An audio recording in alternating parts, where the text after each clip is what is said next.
അപ്പം നമുക്കൊരു കഥ പറഞ്ഞാലോ? ഓക്കെ. അപ്പം നമ്മൾ പറയാൻ പോകുന്ന കഥേൻ്റെ പേരാണ്, ശരിക്കിരുന്നേ, നമ്മൾ പറയാൻ പോകുന്ന കഥേൻ്റെ പേരെന്താ? പൊന്മുട്ടയിടുന്ന താറാവ്. എന്താണ്? പൊന്മുട്ടയിടുന്ന താറാവ്. ആ. അപ്പം ഒരിടത്ത് പാവപ്പെട്ട ഒരു കൃഷിക്കാരനുണ്ടായിരുന്നു. ആരാണ് ഉണ്ടായിരുന്നേ?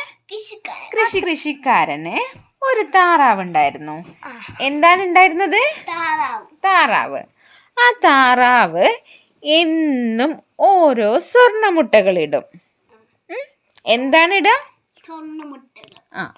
സ്വർണ്ണമുട്ടകളിടും. ഈ സ്വർണ്ണമുട്ടകള് ഈ കൃഷിക്കാരൻ എന്നും ചന്തയിൽ കൊണ്ടുപോയി വിൽക്കും. എന്താണ് ചെയ്യാ? ചന്തയിൽ കൊണ്ടുപോയി വിൽക്കും. ഓക്കെ. അപ്പം ഒറ്റ മുട്ട മാത്രമേ എന്നും ഈ താറാവ് കൊടുക്കുന്നുള്ളൂ. എത്ര മുട്ടയാ കൊടുക്കുന്നത്? അങ്ങനെ ഓരോ ദിവസവും ഓരോ മുട്ട കിട്ടുന്നത് ചന്തയിൽ കൊണ്ടുപോയിട്ട് വിറ്റിട്ട് ഇയാള് ധനികനായി. ആരായി? ശരിക്കിരിക്കി, ധനികൻ, അതായത് പണക്കാരനായി. അപ്പൊ ഇയാൾക്ക് ഭയങ്കര നിരാശ. എന്തിനാ? എന്നും ഓരോ മുട്ടകൾ മാത്രമാണ് ഈ താറാവ് കൊടുക്കുന്നത്.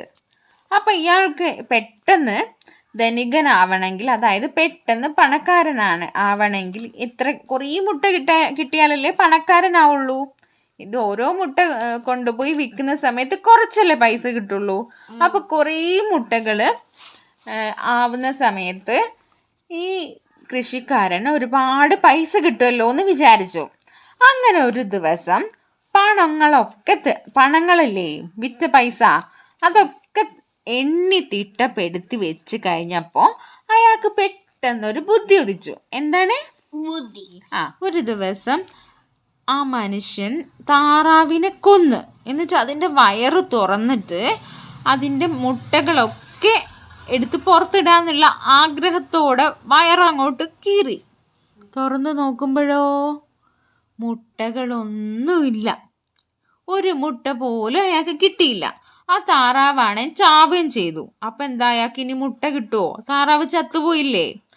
അപ്പൊ ഇതിന്ന് എന്താ നമുക്ക് മനസ്സിലായത്? അത്യാഗ്രഹം ആപത്താണ്. എന്താ മനസ്സിലായത്? എന്ത്?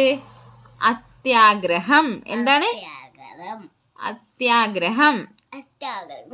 അത്യാഗ്രഹം